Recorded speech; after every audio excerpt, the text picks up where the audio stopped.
এখানে যে সবুজ কালারের পাখিটা দেখতে পাচ্ছেন এটা হচ্ছে পেয়ার ছিল একটা নীল কালারের পাখির সাথে। নীল কালারটা একটু পরেই আসবে। তো পাশে যে গাদুম গুদুম করা একটা বাজিজ, এটা হচ্ছে রিসেন্টলি কিনে নিয়ে সেটা ছেলে, আর হচ্ছে সবুজ কালারটা মেয়ে। এই নীলটা আর ওইটা পেয়ার ছিল, সবুজটা।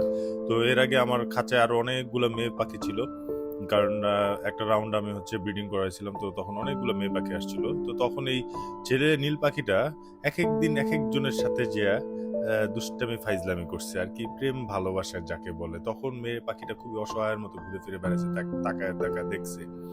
এখন বাকি সবগুলো পাখি যেহেতু আমি সবাইকে দিয়ে দিছি, এখন এই পেয়ারটা আমি রেখে দিছিলাম। বাট এই নতুন গাদুম গুদুম ছেলে পাখিটা আনার পরে এই ছেলে পাখিটা এখন এই মেয়ে পাখির পিছনে ঘুরে। বেচারা পামপট্টি পটানোর অনেক চেষ্টা করছে, কিন্তু হচ্ছেই না। আর ওদিক দিয়ে নীল পাখিরা একটু পর পর আসে আর ধাওয়ানি খেয়ে যায়। এখন কি যে করা, ভালো বিপদে আছি, বুঝতেছি না কি করবো। এখন এই দুইটার সাথে কি পেয়ার দিয়ে দিব নাকি